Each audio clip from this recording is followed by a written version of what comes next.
Revolusi Industri 5.0 merupakan gagasan yang dikemukakan Jepang. Konsep ini memungkinkan kita untuk menggunakan ilmu pengetahuan yang berbasis modern untuk melayani kebutuhan manusia. Tujuan dari konsep ini adalah agar manusia benar-benar menikmati hidup dan merasa nyaman.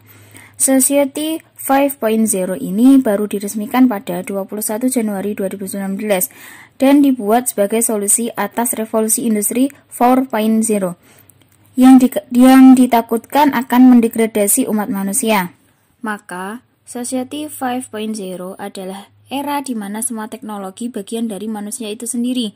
Internet bukan hanya untuk mendapatkan informasi, melainkan untuk menjalankan kehidupan. Singkatnya, semua hidup kita akan serba praktis dan otomatis. Ketika teknologi masuk dalam kehidupan manusia, tentu saja akan mengubah segala perilaku manusia yang dulunya harus bersusah payah memasak nasi, menyalakan api, sekarang sekali tekan nasi pun siap untuk dihidangkan. Ketika teknologi telah menjajah kehidupan manusia, tentunya semua kegiatan akan terasa ringan. Nah, karena kemudahan itulah manusia sekarang menjadi pemalas, tidak mau berjuang, namun ingin mendapatkan hasil yang memuaskan. Oleh karena itu, perkembangan industri yang semakin canggih ini harus didasari dengan pendidikan agama Islam yang ditanamkan sejak kecil. Karena dengan pegangan pendidikan Islam yang kuat, seseorang tidak akan mudah terpengaruh terhadap serangan atau ancaman dari luar. Mereka dapat membentengi diri, kemudian memilah mana yang baik bagi dirinya dan mana yang buruk bagi dirinya. Seiring berkembangnya teknologi, terutama pada industri revolusi 5.0.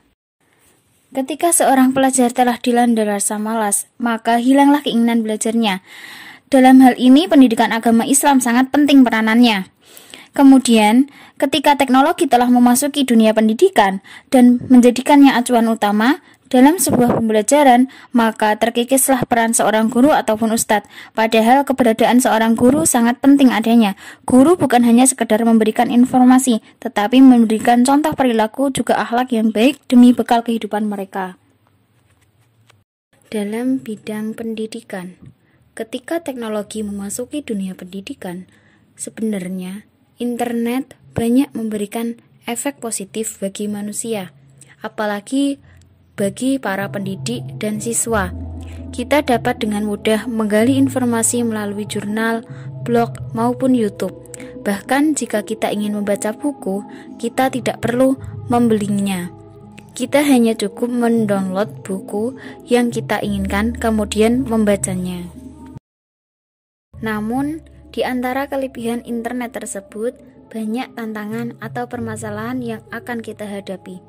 Semakin berat tantangan, maka semakin berat pula apa yang akan kita hadapi. Misalnya, ketika kita berguru pada internet, YouTube, dan lain sebagainya, terutama perihal pendidikan agama, kita belum tentu bisa mendapatkan kejelasan sanad guru kita, bagaimana kebiasaannya, dan bagaimana orang-orang di sekitarnya. Dalam bidang akhlak, tentunya internet akan berpengaruh terhadap akhlak seseorang. Sejak internet masuk dalam kehidupan manusia, bahkan menjadi kebutuhan primer, mereka menjadi individualis, tidak menghiraukan orang lain. Sikap sopan dan tawaduk pun terhadap guru mulai terkikis. Padahal seharusnya adablah yang paling penting dalam pendidikan, apalagi dalam masa pertumbuhan seorang anak.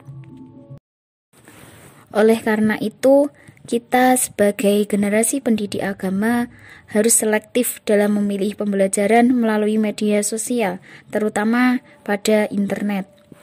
Kita juga harus benar-benar mengetahui bagaimana latar belakang guru kita agar ilmu yang kita dapatkan bermanfaat.